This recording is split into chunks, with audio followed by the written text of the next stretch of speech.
صل على سيدنا ومولانا محمد صاحب التاج والمعراج والبراق والعلم، دافع البلاء والوباء والقحط والمرض والألم.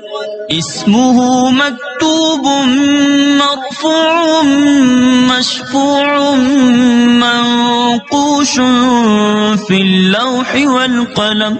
سيد العرب والعجم، جسمه مقدس معطر مطهر منظر في البيت والحرم.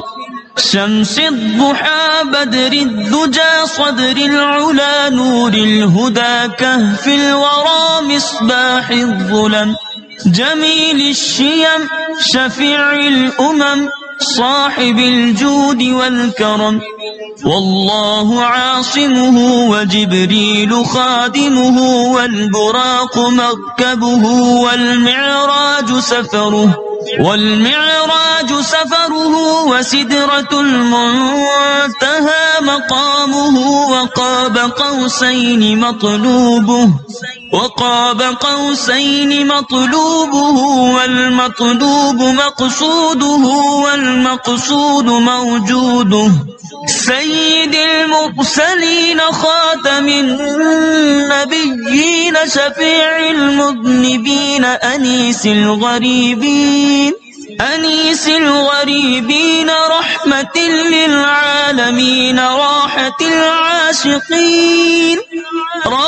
العاشقين مراد المشتاقين شمس العارفين سراج السالكين مصباح المقربين محب الفقراء والغرباء والمساكين.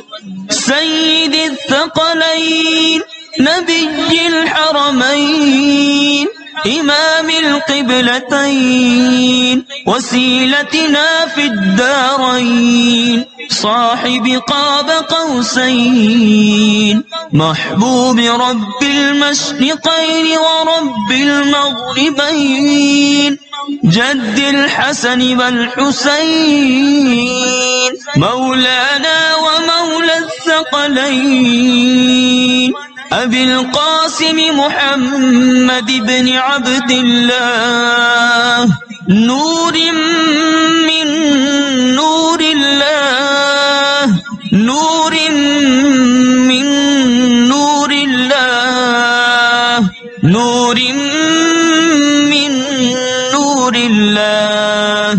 يا أيها المشتاقون بنور جماله صلوا عليه وآله وأصحابه وسلموا تسليما. آمنت بالله صدق الله العظيم.